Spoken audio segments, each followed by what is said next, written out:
Okay, let's dive straight into it. We're talking today about something called the chicken's neck. It's this evocative nickname for a really narrow strip of land. Yeah, barely wider than a marathon run at its tightest point. And suddenly it's causing these ripples, these geopolitical ripples across South Asia and even beyond. Exactly. So this deep dive, it's all about the strategic importance of the Siliguri Corridor. That's its more formal name. And why it's suddenly back in the news, right? We're drawing heavily on recent reporting here, Yeah. particularly from the Indian Express. Right. Our mission really is to get you up to speed quickly. Yeah. We want to unpack what the chicken's neck actually is, why recent events sort of pushed it back into the spotlight. The complex geopolitical, well, chess game being played around it, and critically, how India is responding. Absolutely. And this is, crucial knowledge if you're following regional dynamics. It's especially relevant, I'd say, if you're preparing for something like the UPSC exams, where this kind of current affairs analysis is vital. Or even if you just want to be well-informed about, well, a really critical point in India's geography. Definitely. So maybe let's start with the basics. Geographically, where are we talking about? Okay, so the Siliguri Corridor, it's this very narrow stretch of land located in the Indian state of West Bengal. And its function is just incredibly important, isn't it? It's absolutely critical. It is the only land bridge connecting mainland India to all of its northeastern states.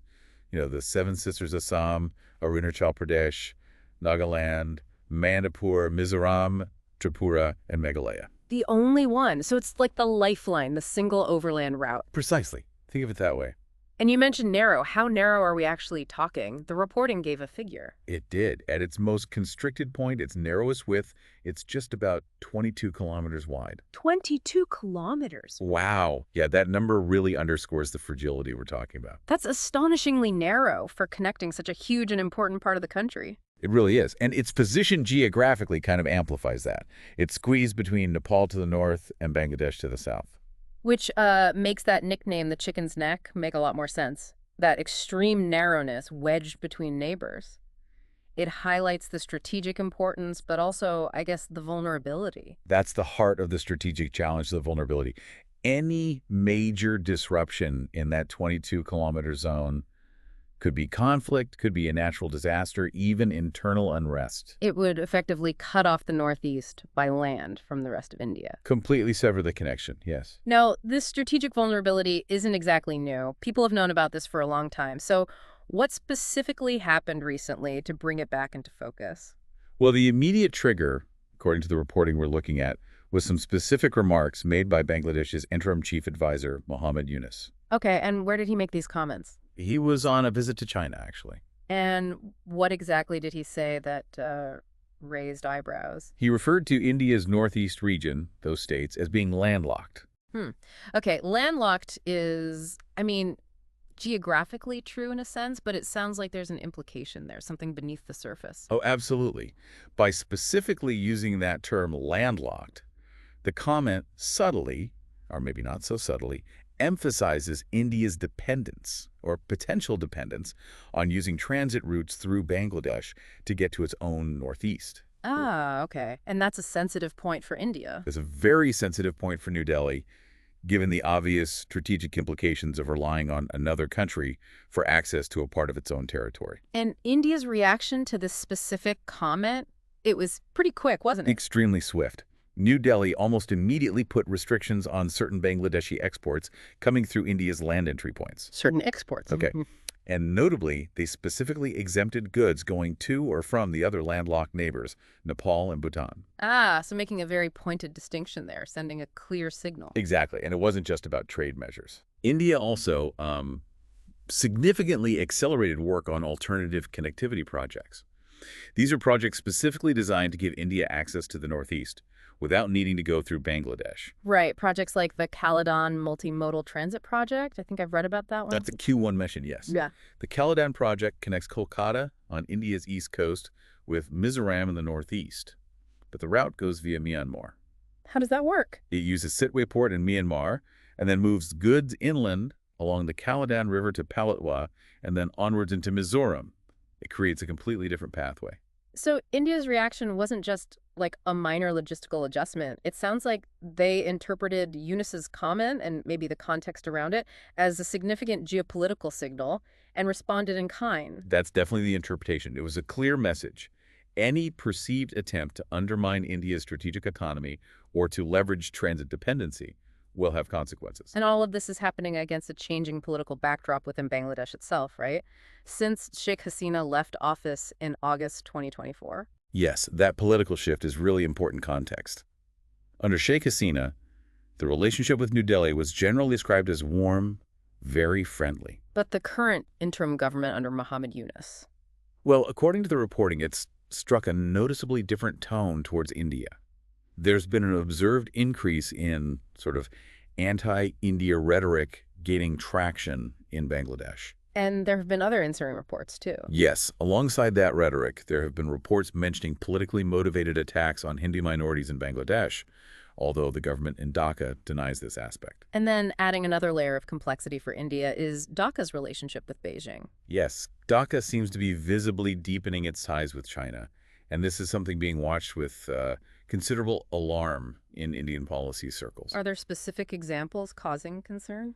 The reporting highlights two main developments causing anxiety right now. First, Bangladesh is apparently planning to move forward with the big Teesta River Management Project, potentially shifting it from India towards China.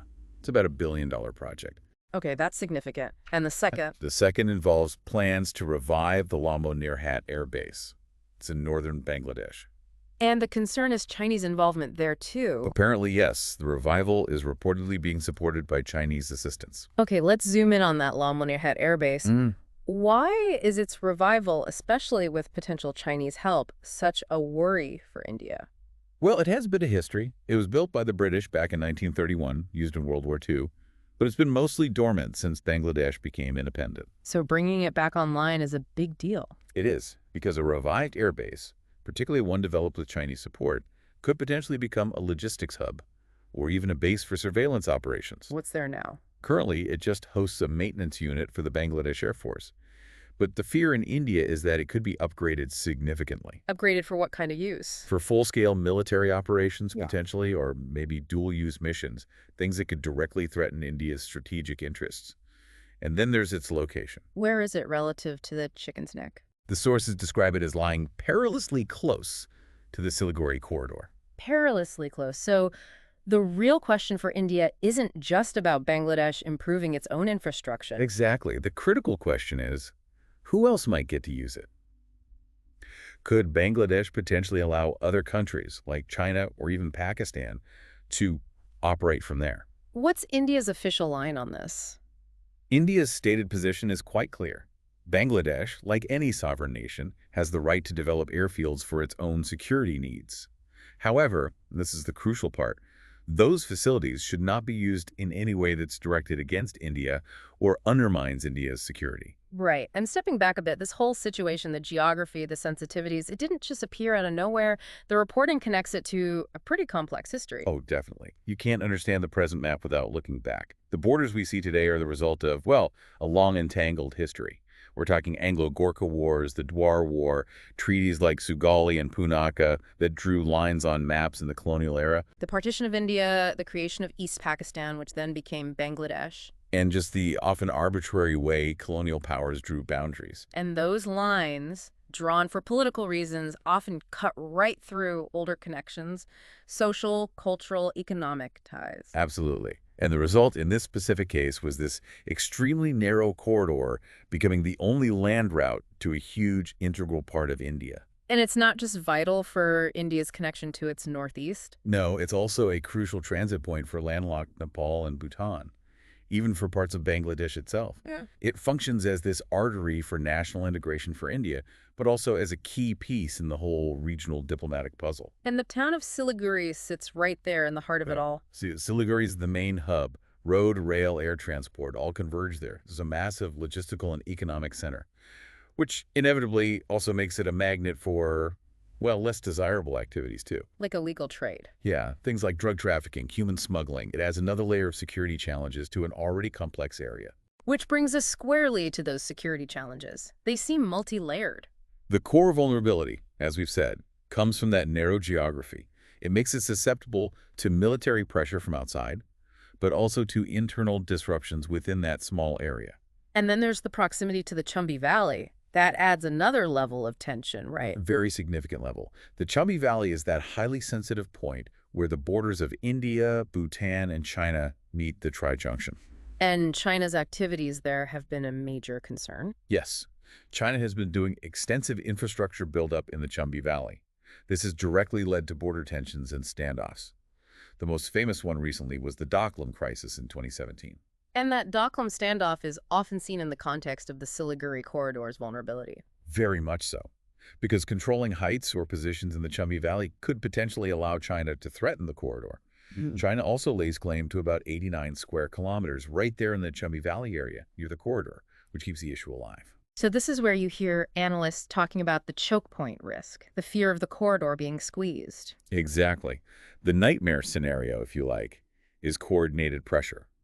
Maybe hostile military movement from China in the north, combined with instability or diplomatic pressure, or maybe even granted access to adversaries from the south through Bangladesh. That combination could potentially, theoretically, choke the corridor, cut off the northeast. That's the potential risk analysts point to. It's seen as a major vulnerability in any potential future conflict scenario involving China. And China gaining more influence or access in Bangladesh would amplify that risk. Considerably.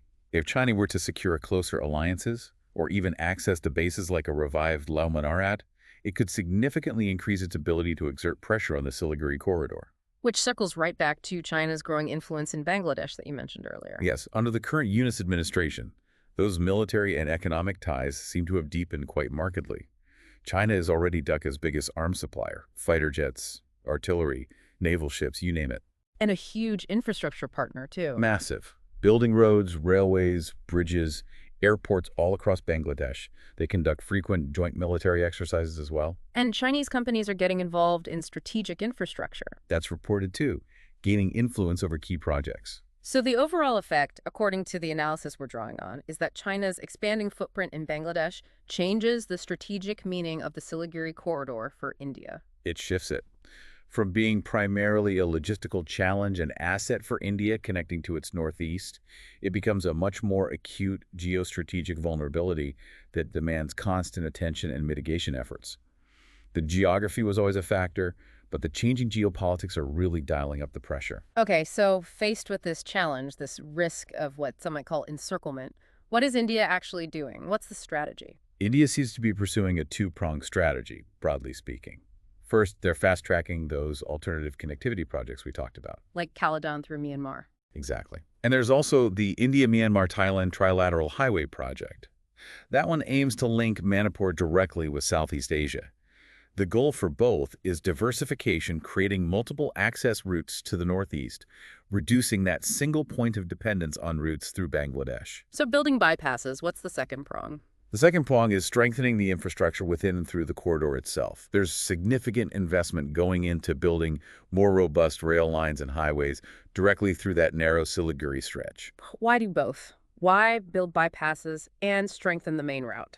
It's about redundancy and capability. The goal is to ensure rapid deployment options for civilian goods, yes, but crucially for military forces and assets if needed in a crisis.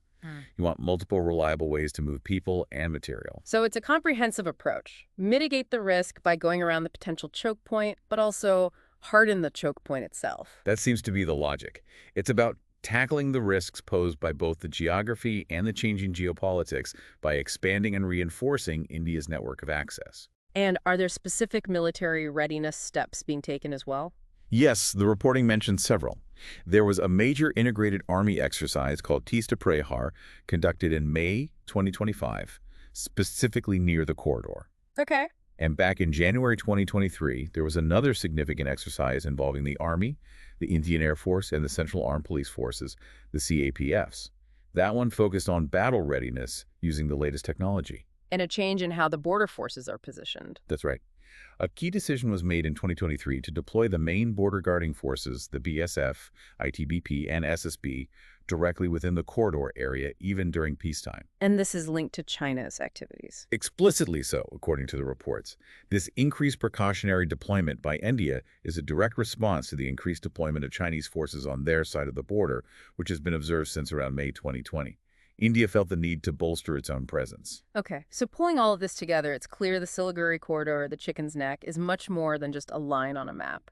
Its strategic significance seems immense. It really is. Yeah. The analysis frames it as a true strategic fulcrum. It's central to India's entire policy towards its northeast region. It heavily influences its diplomacy with all its neighbors, and it's a major factor in military planning and doctrine. And its importance comes not just from being the connector. But perhaps even more so right now, from its potential as a critical vulnerability. Any disruption there, whether intentional or accidental, could have really outsized consequences for India's security and even its national unity. And its relevance today is heightened because of everything we've discussed. The rising regional tensions, that shift in Dhaka's posture towards Beijing, and the increased Chinese activity nearby. It keeps it right at the forefront of Indian policymaking. Absolutely. What happens in and around that narrow strip of land is going to continue to shape India's engagement with its northeast and its relationships with its neighbors for a long time to come. So we've taken a pretty deep dive today into the Chicken's Neck. We've looked at the geography, the history, the recent events that sparked renewed focus, the shifting political sands, China's role, and importantly, India's multifaceted response. And understanding this seemingly small area, as you can see, really opens up this incredibly complex interplay of geography, history, economics, security, international relations. It's crucial perspective for understanding India's strategic landscape. Especially, as you said, if you're preparing for something like the UPSC, this shows how a physical constraint becomes a major geopolitical pressure point. It really does. And it leaves us with perhaps a provocative thought to end on. Considering all these layers, the deep history, the competing interests, India's current push for alternative routes and bolstering defenses, how might this strategic vulnerability actually evolve? Could infrastructure and diplomacy fundamentally change the strategic meaning of the Chicken's Neck itself in the years ahead? Something for you to ponder. And just to reiterate, this deep dive drew heavily on recent, detailed reporting from the Indian Express. Absolutely. If you found this discussion valuable, if it helped clarify this complex issue for you, perhaps for your studies or just general awareness, please do share your support by liking this episode. And make sure you're subscribed so you don't miss our future deep dives. And we genuinely love to hear your thoughts or any questions you might still have. Please feel free to leave a comment below.